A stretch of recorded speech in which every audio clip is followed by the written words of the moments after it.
Welcome to With All My Heart, a podcast hosted by Joanna Coburnett, pastor's wife at Victory Baptist Church in Roanoke Rapids, North Carolina. This podcast is designed to help ladies of all ages with the principles of the Word of God.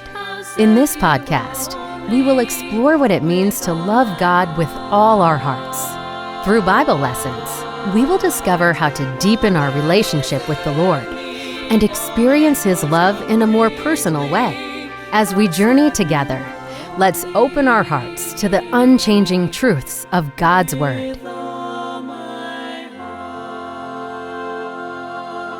Thank you for joining us this morning on the With All My Heart podcast. And thank you to Joanna for the opportunity to be with you all today. For those who are listening in, this is Kellie Bybee. My husband Dan is one of the assistant pastors here at Victory. So I'm going to start off with a story. My kids are now 20, 18, and 16. But in the story, they were about 8, 6, and 4. And we had gone to San Diego, California, on a little trip with 2 of my brothers and their families and my parents. And on our last full day of vacation there in San Diego, we had gone to Seaport Village, which is kind of a cool little place. There were lots of little shops, a really neat place to visit, but it was really crowded. And we had noticed that there was, in this one area, there was a World War II warship, and they had it where you can go on a tour, and they gave you these little headphones that you could put on, and they had this audio tour that you could listen to, and it was really interesting. And my husband and I love that kind of stuff, and so we, our family wanted to go, but not everyone that was with us was really interested in going. And so my little family of 5 went, and then one of my brothers and his wife and their 3 kids went, and then 2 of my nephews. So there were 8 kids, and they were all kind of little, and I was kind of nervous that we were taking these kids and we were walking kind of a distance to go to tour this warship. And so as we were walking, I was really thankful to see that they each had a buddy. They seemed like they were kind of all walking 2 by 2. And so I would just, as we were walking, I was talking to my sister-in-law, and I would just kind of count, okay, well, 2, 4, 6, 8. Okay, good. We've got everybody with us. Probably 10 to 11 times. I would just count. Okay, we've got all the kids, and we are good to go. And like I said, we went on this tour of the ship, and it was really neat. And at the end, they had this little section, this area where they had a more interactive display. So they had where the kids could, climb on these little airplanes and different things that were in there. And it was just a neat thing. And so the kids kind of spread out a little bit more, but we were, between us 4 adults, we were all watching them, and we were good. Well, when we had said it was time to go, we were saying, okay, come hang out over here. We're going to get everybody, we're going to get ready to go, and we need to turn in our headphones.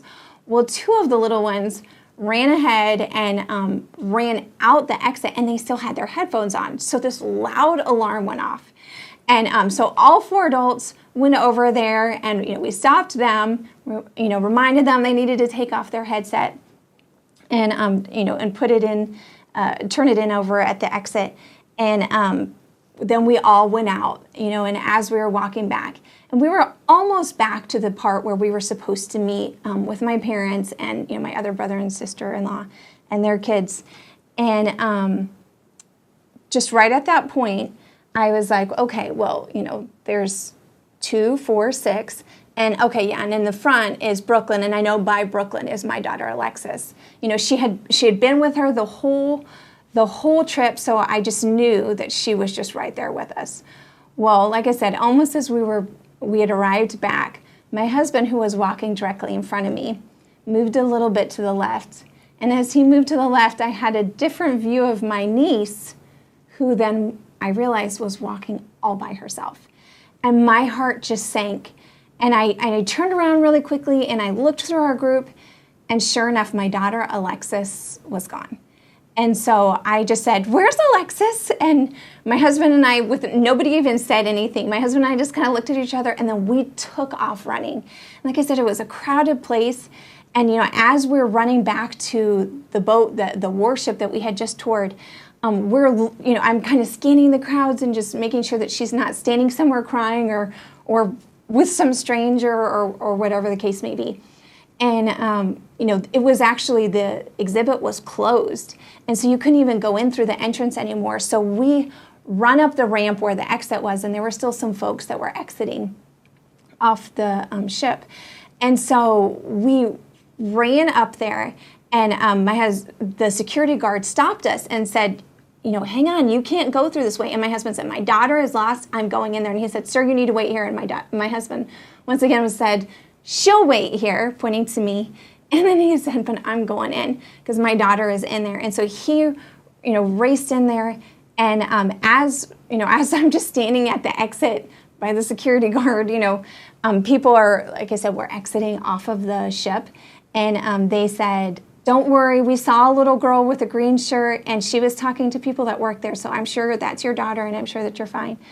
And but nothing compared to that relief when they let me walk in through that exit, and I could see Alexis for myself, that she was with Dan, and she was okay, and I went and I hugged her, and that relief that I felt and seeing that our daughter was okay. And I could just remember I hugged her, and then I was like, Alexis, why weren't you with us? And then I was like, I can't believe we left you behind, and I'm so sorry. And I just couldn't believe that I had left, not even realizing that one of my own babies was left behind. And I had walked for several minutes, not realizing, because I had just assumed she was with us. I didn't make sure. And for several minutes, she had been lost. And that was such a scary feeling for me. And that was about probably an 8 to 10 minute feeling. From the beginning to the end of when we walked away to when we were reunited with her was, maybe 10 minutes. But it reminded me of the story in Luke 2, where we have Joseph and Mary, and they had kind of a similar situation where they had lost Jesus. And we'll read over these verses here, starting in Luke 2, verse 41. It says, now his parents went to Jerusalem every year at the feast of the Passover. And when he was 12 years old, they went up to Jerusalem after the custom of the feast. And when they had fulfilled the days as they returned, the child Jesus tarried behind in Jerusalem. And Joseph and his mother knew not of it. But they, supposing him to have been in the company, went a day's journey, and they sought him among their kinsfolk and acquaintance. And when they found him not, they turned back again to Jerusalem, seeking him. And it came to pass that after 3 days they found him in the temple, sitting in the midst of the doctors, both hearing them and asking them questions. And all that heard him were astonished at his understanding and answers. And when they saw him, they were amazed. And his mother said unto him, Son, why hast thou thus dealt with us? Behold, thy father and I have sought thee sorrowing. And he said unto them, How is it that ye sought me? Wist ye not that I must be about my father's business? And they understood not the saying which he spake unto them. And he went down with them and came to Nazareth and was subject unto them. But his mother kept all these sayings in her heart.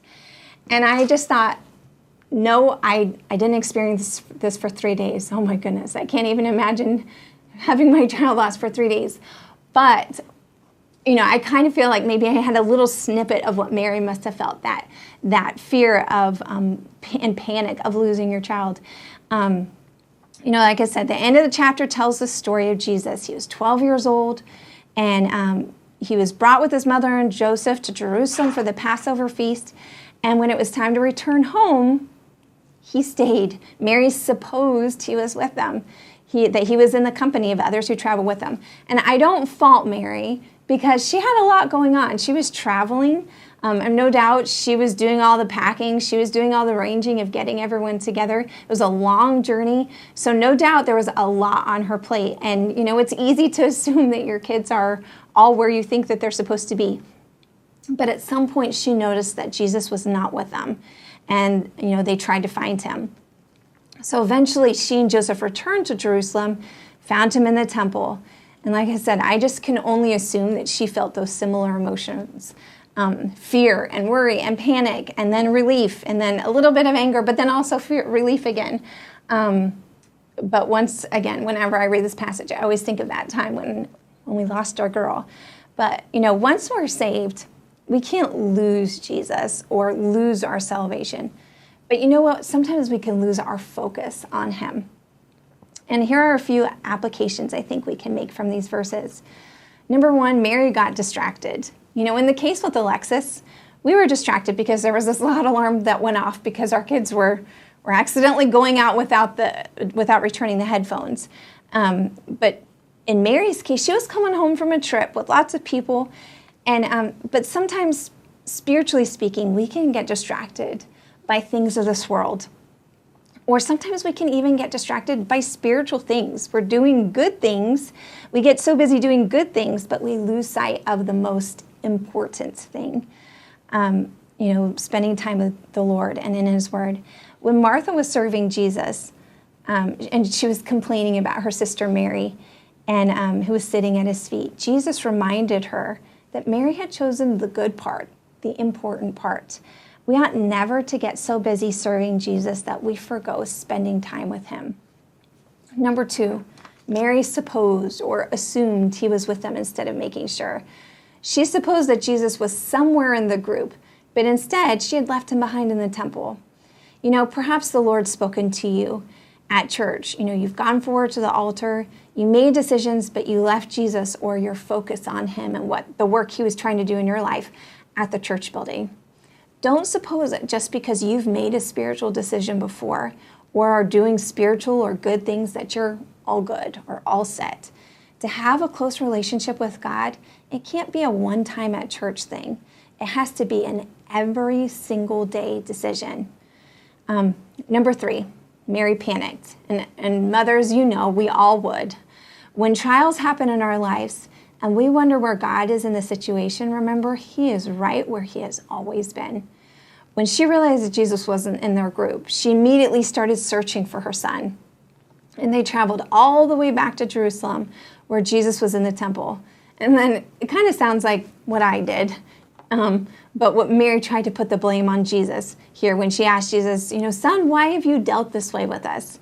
But it wasn't Jesus who had moved away from her. She had moved away from him. In the book of James, we're told, draw nigh to God and he will draw nigh to you.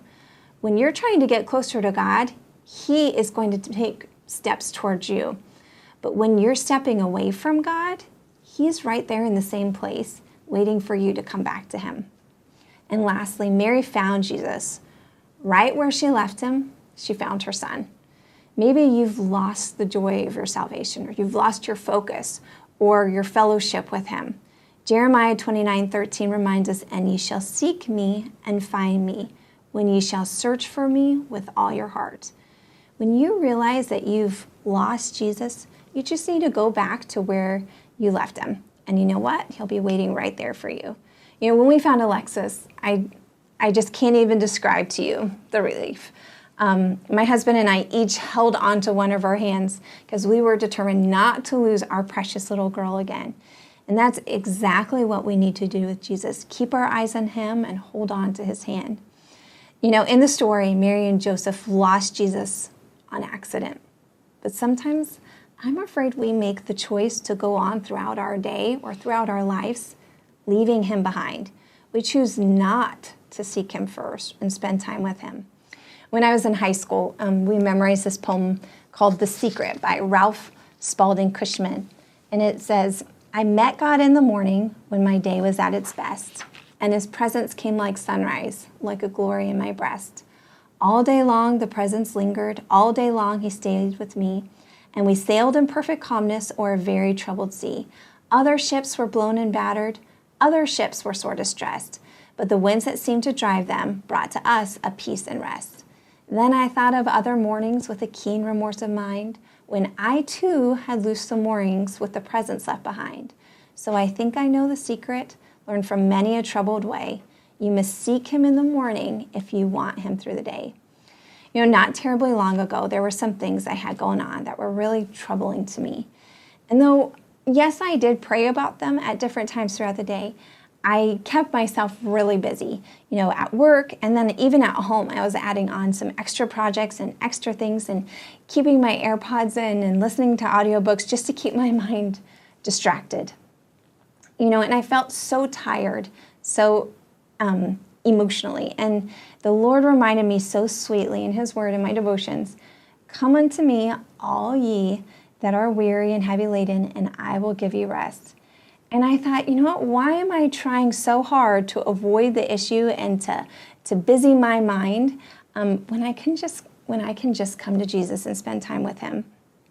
As His children, we have access. Why would we try to go through life without Him? So I challenge you today to make sure you don't lose Jesus. Keep your focus on Him. Take Him with you every day. Don't let yourself get distracted by things that don't really matter. And don't think that just because you go to church every Sunday that you've got a close relationship with Him. Don't panic or blame God when you feel like He isn't there for you during hard times. Just seek Him, and He'll be found and ready to continue the journey with you. Thank you so much for listening today. Thank you for listening to With All My Heart, a ladies' devotional podcast with Joanna Coburnett. We hope that you have been encouraged and challenged to deepen your love for Christ and be more like Him today. God loves us, and we should love Him in return. Until next time, keep seeking Him with all your heart.